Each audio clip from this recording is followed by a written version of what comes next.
Thank you very much, Dr. Gangor. It was a great pleasure that you were able to get the great guest lecture, as well as you could speak on a topic that everybody needed some education on, especially when we are working in your room.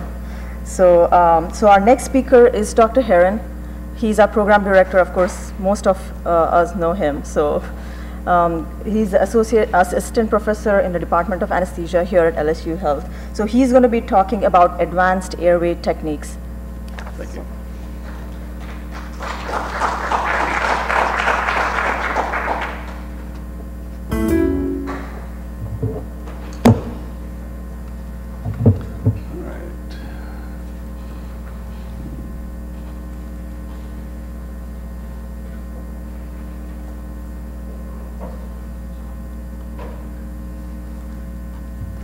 Well, thank you very much. I'd like to thank Shilpa. She has put on a very good program. I was real impressed with our speakers this morning and yesterday. I'd like to give a hand to her. She's done a very good job there. I'd like to talk to you about advanced airway techniques. First, what we'll do is we'll talk a little bit about the preparation of your patient, the factors that are involved in the preparation of a patient for advanced airway techniques, and then we'll go on to the advanced airway techniques, the specific ones. So proper preparation requires psychological preparation, some drying agents, nasal vasoconstrictors, sedation. You have to maintain the oxygenation as well as the ventilation, and you need to provide adequate airway anesthesia when you do one of these procedures. Now, the psychological preparation is most important for the awake fiberoptic when you have a known difficult airway. You need to inform the patient of the reason for the procedure that you're undergoing, explain the plan for the patient so that he understands what is going to occur, also emphasize the possible complications, and lastly, emphasize that it's for the patient's own safety. When you put it in that context, they're more willing to cooperate and be able to tolerate a little bit of discomfort. Drying agents, the easiest one is glycopyrrolate. It improves visualization because you don't have a lot of secretions. Anytime you put something into the airway, you stimulate salivation, and you want to avoid this. It also improves the effectiveness of your topical anesthesia because now you have a dry surface, you won't dilute out your local anesthetic. Nasal vasoconstrictors are very important. They decrease the mucous membranes, they decrease the chance of bleeding, and they also make it easier to pass a larger tube. It's important to have this on board early, even if you're going to do orally, so that you have an option to then go through the nasal passages. Sedation is also very important. It relieves anxiety. It also allows us to tolerate a little bit more pain. And one thing we must remember on these, especially for an awake fiber optic, we must maintain meaningful contact. The patient has to be able to open their mouth, stick their tongue out, something where they can follow the commands while you're doing these procedures. You can't have them so sedated that they basically are general anesthesia with an unprotected airway laying there on the table. You must maintain oxygenation. There's a number of ways we can do this. We could do it nasal cannula. We can also hook it up to the suction port of the bronchoscope. We can also connect the circuit to a bow tie swivel, a self-sealing swivel that you can hook up into the endotracheal tube and actually ventilate through that. You can also, one other important point is always have pulse oximetry on these patients. I mean, we normally do, but this will give you an opportunity to evaluate their saturation. You also need to maintain ventilation. The easiest way is by spontaneous ventilation. They're breathing themselves. Once you take this over, you're going to be having a problem. Then you're responsible for maintaining the ventilation. If you do have to ventilate for them, you can use a mask, or nowadays we can use the LMA. That's a nice way we can put it into the mouth, and then we can hook it up to the circuit and ventilate them with the machine while we do our airway manipulations. You can also do it with transtracheal jet ventilation, but this is a very tenuous airway. One of the problems is that you can lose it very quickly, and in order to exhale, it has to be passive exhalation through the natural airway. So you have to have somebody supporting the airway so the air can come out of the lungs. And it's very easily dislodged, so it's only a temporary. Airway anesthesia can be provided a number of different ways. We can use topical benzocaine, 4% lidocaine topically, ointment, and also 1% tetracaine. We can also use some airway blocks, such as your bilateral superior laryngeal nerve blocks. Also a transtracheal, in quotes, of recurrent laryngeal nerve block. And also you could even use general anesthesia. You may have put this patient to sleep because they're uncooperative, they may be intoxicated, or you may have not anticipated this. You may have already put them to sleep and you just use your general anesthesia. Now, the bilateral superior laryngeal nerve blocks are easy to perform.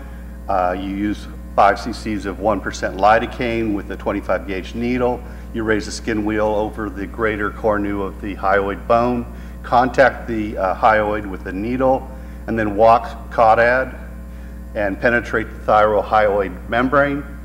You inject 2 cc's and then you repeat on the other side. This is the landmarks that you want. You notice that right here we've got the index finger right next to where we're injecting. The needle taps on the greater cornu of the hyoid, and this thumb you see over here is on the other side. When you tap, you can feel it because you will be moving the hyoid bone, and you will feel it under your thumb, and you'll know you're on the hyoid and not on the thyroid itself. This is a schematic showing you the greater horn, and this is the internal branch of the superior laryngeal nerve. That's the one that you want to numb. Now, the advantage of this particular block is obviously if you do pierce the membrane, you get the internal branch. If you don't pierce the membrane, you get the common. Either way, you get an anesthetized patient. An alternative method for anesthetizing the superior laryngeal nerves is by topical spray in the piriform sinuses using 4% lidocaine or 1% tetracaine. And basically, if you go in with your fiberoptic scope and you're able to put some local anesthetic here or here in the piriform sinuses, that's where the superior laryngeal nerve has gone through the thyrohyoid membrane and is going to innervate the supraglottic structures. You can also do this transorally. You could go with a little atomizer and just aim it to the back of the throat, off to the side. It'll naturally go into the piriform sinuses. A transtracheal nerve block is actually topicalization of the airway below the true vocal cords. You need 4 cc's of 4% lidocaine using a 22 gauge needle. You go through the cricothyroid membrane, you aspirate a little bit of air, and then you rapidly inject. These are the landmarks. You can see the thyroid notch, and then the cricothyroid membrane. You go in, aspirate air, and you quickly inject those 4 cc's. And basically what you're doing is you're spraying and topicalizing the area below the cord. This allows your patient to tolerate the tube once it gets past the true vocal cords. Now we'll go on to specific airway techniques. I break these up into a number of different areas. One, techniques that require, allow ventilation without laryngoscopy, intubation of the trachea with indirect laryngoscopy, intubation of the trachea without laryngoscopy, and lastly, we'll discuss surgical airways. So, ventilation without laryngoscopy can be done, as we all do, with a mask, but the easiest way nowadays is to put an LMA in. It buys you time, allows you to ventilate, and you can hook it up to the circuit. They can either breathe spontaneously or you can put them on the machine. So, it's an easy way to provide adequate ventilation. You can also do it through the, with a needle cricothyrotomy, and we talked about the limitations on that. This is the classic design by Brain on Archie Brain, how to place the laryngeal mask airway. And this is a diagram, and you can see that the bowl of the LMA sits over the supraglottic region and allows, via this tube, a nice conduit for the air to pass through. We can also then pass an endotracheal tube through that, or a fiber optic scope, and be able to look at the true vocal cords and pass it on in. Needle cricothyrotomy landmarks, you basically find the laryngeal prominence and then go down and you have the cricothyroid membrane.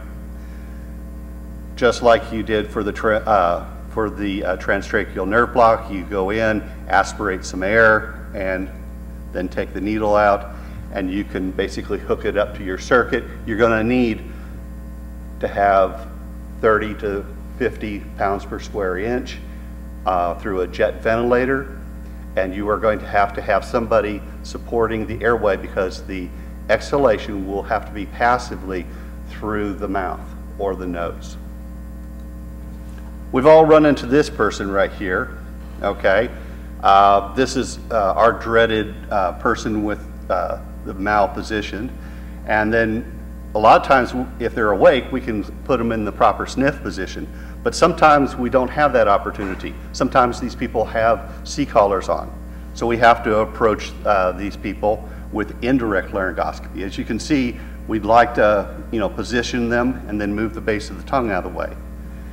And we look at the three axes of the airway. We have the oral axis, the laryngeal axis, and the tracheal axis. We see this is the formation of the light path. It's about a 60-degree angle, and that's what our indirect video-assisted laryngoscopy does. There are basically two types. One where the endotracheal tube and the camera are as one unit, and this is generally a little bit more difficult to learn, more difficult to use if the anatomy is different than normal. The other form is where the endotracheal tube and the camera are in separate units, and this is the most commonly used. This is the one where it's the endotracheal tube and the camera together. We've all used this system. There's also these intubating stylets that what you can do is you can have, this is a endotracheal tube on a stylet, and there is a camera on the end, and it allows you to see. It could either be with a fiber optic scope looking through, but the cameras are now very common. This allows you to go and actually get right at the true vocal cords and place it under direct vision. This is also the one that you can do the retromolar approach for laryngoscopy. You can take one of these straight blades, go back, and you can go back to the retromolar and then turn it, and it'll be right there at the true vocal cords. This is the two most common units for having endotracheal tubes and cameras at separate units, the glide scope and the CMAC. You can see that one is the camera and the handle itself, and then the endotracheal tube will be put on this stylet and allow you to put the tube into the airway with the other hand. And here's the diagram. You can see we can place it in just like we do a Macintosh blade, or you can put it underneath the epiglottis. You put the tube in, and you notice that the tube will be slid off the stylet into the trachea. You don't want to sit there and force the tube with the stylet in. If you do, what you're going to do is pass it past the arytenoids, or you're going to damage part of the trachea as you pass it into the trachea, because the curve will go up and hit the anterior surface. There are, as we've started to have a little bit more common use of the video-assisted laryngoscopy, we've started to notice that there are problems, ways that we can actually injure our patients. These are areas that have been injured during video-assisted laryngoscopy. The soft palate, the palatal pharyngeal arch, anterior tonsillar pillars, retromolar trigone have all been pierced with an endotracheal tube using indirect laryngoscopy. So there are 4 reported papers where this arch right here, this palatopharyngeal arch, has been pierced. And obviously it bleeds a lot and makes it very difficult. And then somebody's got to go take it out and fix it. The recommendations to avoid these injuries are: 1, the insertion of the glide scope blade in the midline of the tongue to the esophagus. Introduce the endotracheal tube close to the side of the blade, helps avoid blind traumatic insertions. And we want to see that the tip is observed both directly and indirectly. So when you first put it in, you want to see it go into the mouth, and once you get to the tip, you want to look at your advancement of the tube under direct vision with the videoscope. And here's that little video from the company about the proper placement to avoid these complications. A 4-step technique to GlideScope video laryngoscopy combines direct vision of the patient with views on the GlideScope video monitor. Start by looking in the mouth to introduce the laryngoscope, at the screen to obtain the best glottic view, back in the mouth to introduce the endotracheal tube, and finally, at the screen to intubate. Begin step 1 with direct vision, looking directly into the patient's mouth. With the patient appropriately positioned and with the GlideScope video laryngoscope in your left hand, introduce the GlideScope into the midline of the oral pharynx. Gently advance the GlideScope until the tip of the laryngoscope is past the posterior portion of the tongue. Unlike conventional laryngoscopy, the GlideScope video laryngoscope is introduced midline. No lateral displacement of the tongue is required. Step 2 is performed while viewing the video monitor the entire time. With the GlideScope inserted, look to the monitor to identify the epiglottis. Then manipulate the scope to obtain the best glottic view. The glottic view is optimized by a combination of advancing or withdrawing the laryngoscope slightly, while increasing the tilt to seat the device in the vallecula or on the posterior surface of the epiglottis to obtain the best glottic view. When the GlideScope video laryngoscope is appropriately positioned, the glottic aperture is centered in the upper third of the video display. This optimal view in the display is achieved using minimal lift force, only 2 to 3 pounds. This provides a wider view and more working space for intubation, while the camera position further reduces the effect on the view from blood and secretions in the airway. The video image of the glottis when using the GlideScope video laryngoscope typically is a Cormack-Lehane Grade 1 or Grade 2 view. The user may be tempted to immediately insert the endotracheal tube and try to navigate it through the glottic aperture while continuously looking at the video screen.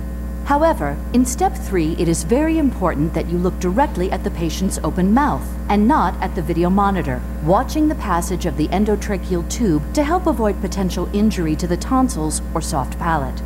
The endotracheal tube, which in this case is shaped by a glide-right rigid stylet to complement the angle of the GlideScope video laryngoscope, is inserted under direct vision until the distal tip of the tube is very near the distal tip of the laryngoscope. This relationship is quickly and easily achieved, and only then should you return to looking at the video monitor. In step 4, focus on the video monitor as you advance the endotracheal tube. Returning your eyes to the video monitor gives you a view of the glottic aperture, and near it, the tip of the endotracheal tube. Sometimes a slight withdrawal of the GlideScope is required to reduce the viewing angle and allow the glottis to drop. The tube is then advanced by gradually withdrawing the stylet 5 centimeters as the tube moves forward. Viewing the entire insertion step on the video monitor allows you to quickly and gently rotate or angle the tube using the right hand to redirect as needed. To review, so one of the things you notice is that they watch the endotracheal tube being placed into the mouth all the way to the tip, and then once you can see it on the video screen, you actually advance under direct vision. And this allows you to avoid injury to the structures. Intubation of the trachea can also be done without laryngoscopy. The oldest technique is blind nasal intubation. We also have fiberoptic intubation and retrograde intubation. Blind nasal is an old technique. Essentially, you prepare the nasal passages, pass it down to about 15 centimeters, the endotracheal tube. You put your ear over the opening of the endotracheal tube, listen for the patient to breathe. When they exhale, you pass it in because they'll have their true vocal cords the widest and open. You can do this and then confirm. You can also do fiberoptic bronchoscopy. Basically, either you have a camera or fiber optic cables that allow you to see the view around the corner. You have light source, and it's also important is to have an appropriately working suction so that you can remove secretions, blood, so that you can see, because a little bit of blood in a fiber optic intubation makes it very, very difficult to place the tube properly. This is an example of using a bow tie swivel or a self-sealing swivel. You hook it up to the circuit here. You can pass the fiber optic scope through the swivel into the endotracheal tube, and then you can guide it down.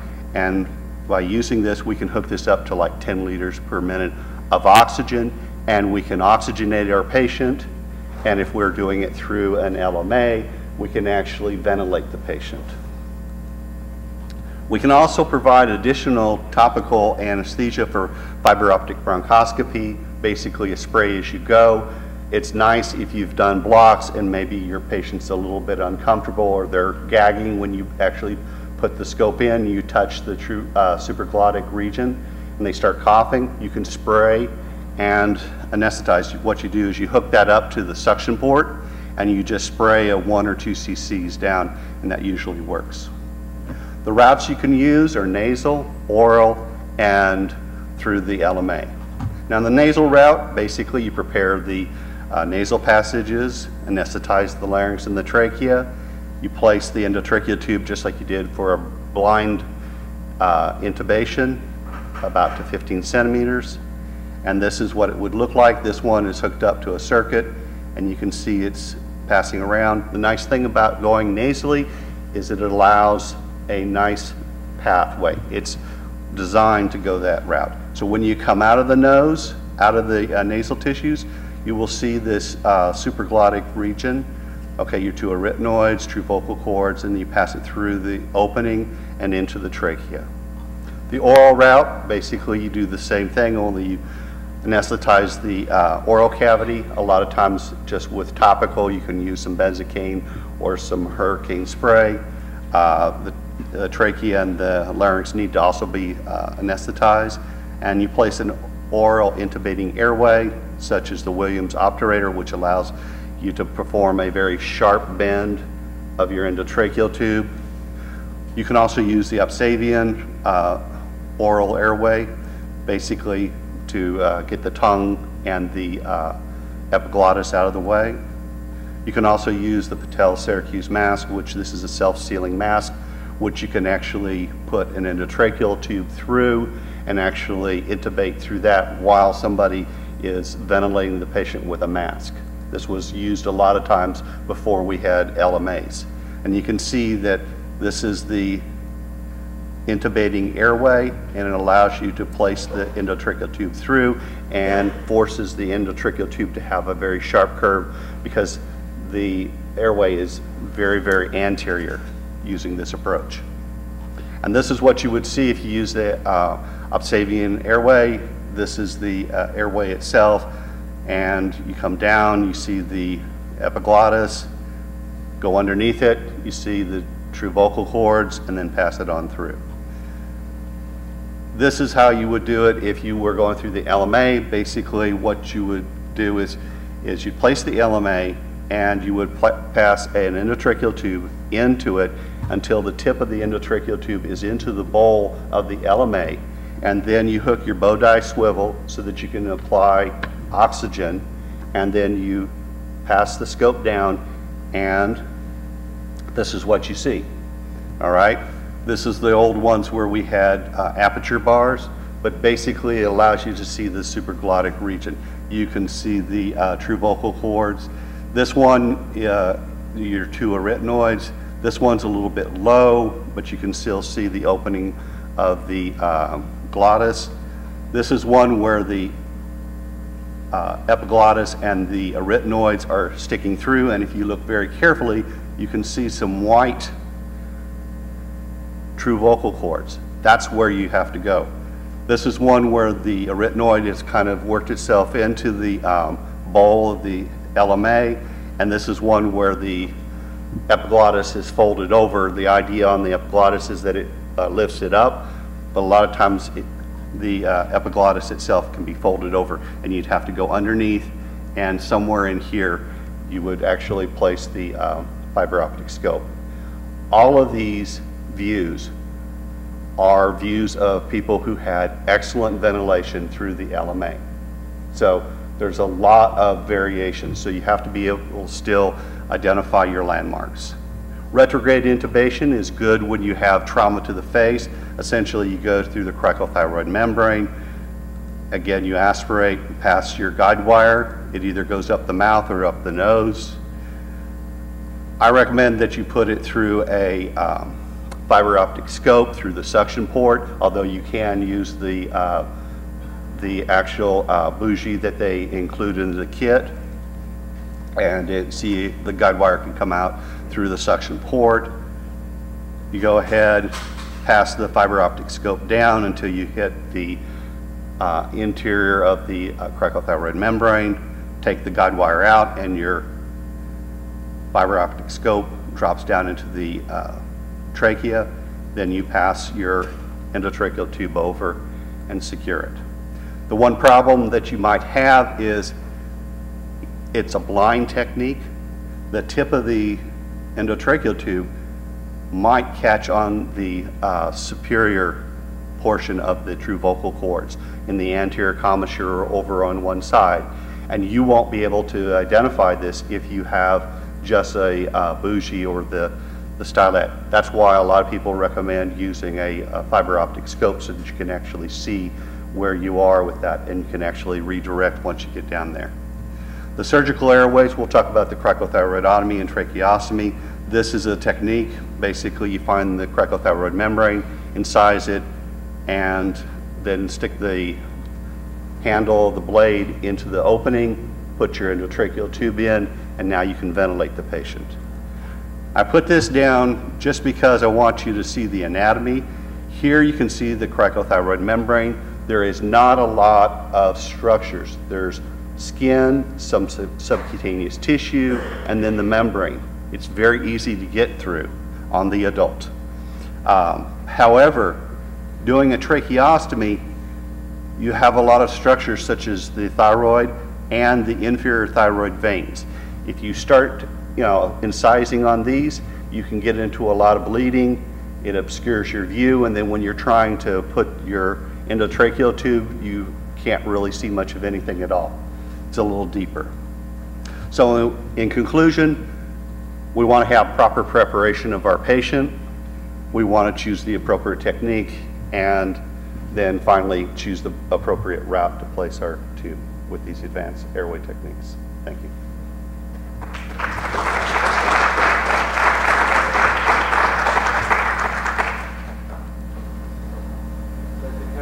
Yes, sir. Thank you very much. I haven't seen the amount where you put intubate on the side. Do they still make them? Are they allowed to make them? Are they disposable now?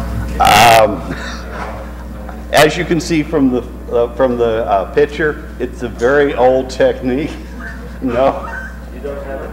I don't have one. When I was at Tulane, I did see one. There was one that we had. It was rubber. And I think the problem is getting a good seal. That port, that's the self-sealing port, to get an endotracheal through the tube through there, it's got to be very, very heavy rubber. And also it's very difficult. The port is very difficult to get to it. So I have used it one or two times, it's very difficult to get. One of the things that the LMA has really made that obsolete. The nice thing about an LMA is everyone, and this is important for the residents, LMA is an important technique for you to be very, very, very comfortable with.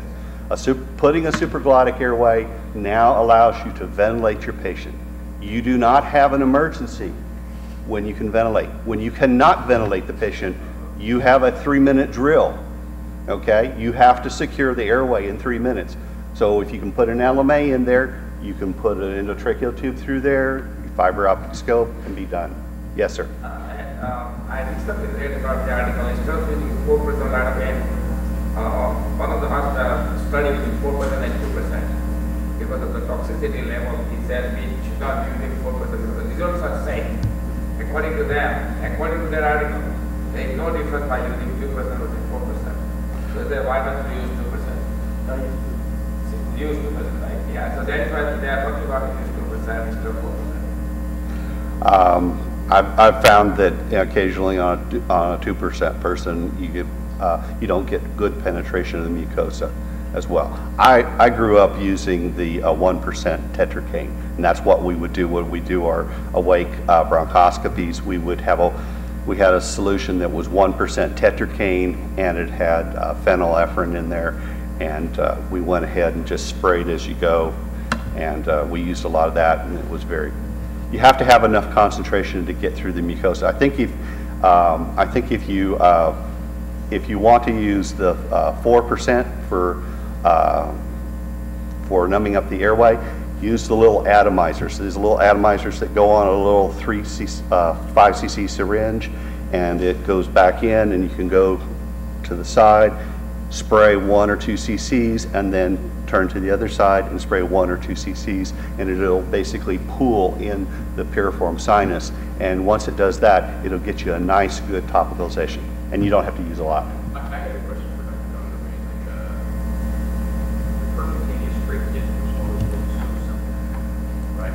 Not that you use it, but if we just talk about some of the injuries that we've seen as a result of pulmonary or ICU. I would say it's used mostly in adults. Right. And the people I didn't watch education here, but I put the children adult side.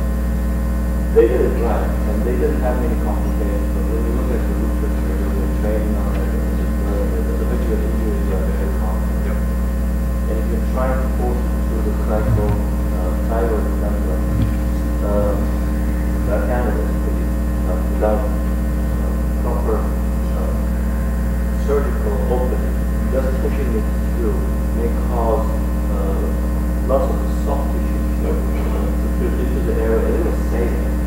You push it in, create a funnel-shaped insert of soft tissue into the airway, and after you extubate it, that soft tissue will stay there, so you feel the dose complications. But mostly they do it to the posterior wall. Yeah. If you don't miss the trachea altogether. Well, that's the other. When I was an intern, I had to do a tracheostomy, and at the institution we had done a lot of mediastinoscopies before. And what you do on a mediastinoscopy is you go right onto the trachea, and then you stick your finger down until you feel the pulsation of the aorta. Okay, and it's very easy. And I asked, well, how do I know I get to the trachea? To do the tracheostomy. He says, well, just go a little bit further than that. So that emphasizes to me how easy it is for me to take a tube and place it into the mediastinum. That pathway is very easy to do. I can do it with my finger all the time. If I just don't get it into the trachea and I get it on top of the trachea, I can slide it into the mediastinum. And obviously, number one, it doesn't ventilate the patient very well. And number two, you get this big neck, okay, because of all the subcutaneous emphysema. So all your landmarks are gone. The other thing that you talk about is it is kind of hard to put that in, and it's got to be very, very rigid. And all it takes is for it to just pop out. And that was especially true with the needle cricothyrotomy. The needle cricothyrotomy is now becoming a technique that is becoming more historic because it is fraught with dangers, because you can get into the right space, and then the movement of the patient, it comes out and it goes down that path that I told you anterior to the trachea, and it actually can now insufflate the mediastinum in the neck. And also it has to come out passively through the oral or nasal airway. Any other questions? You had a question? Yeah, I was going to say, in your experience, how effective has using nebulizer as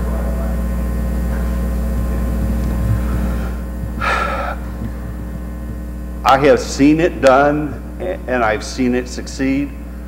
I have also probably seen just as many not succeed, where basically we ended up sedating the patient to the point that we had a general anesthesia with an unprotected airway. I think a lot of it is a factor of how long you do it and how much you do it. I think the easier way, if you're going to just topicalize, just go get those atomizers, a little short tubing, and on the end it can actually spray. It's just a small opening so that it mists out, and you go and you shoot 1 or 2 cc's, and you're not going to get toxic. And if you use 4% lidocaine, you only have to get a little bit on there. Okay, and it'll get through, it'll numb up all that area. The big problem you're going to have is basically getting with the glossopharyngeal. Now notice we didn't talk about that, but basically on a lot of those, all you have to do is just kind of spray. But then you start getting into, like Dr. Shaw says, you start getting into a large amount of local anesthetic, and you start worrying about toxicity because they get absorbed. The other thing to remember is the absorption on the mucous membranes above the true vocal cords is rather poor. Once you go below the cords into the trachea, the tracheobronchial system can absorb a great deal of local anesthetic, and so your levels of local anesthetic can rise very rapidly. So it's very important to realize that.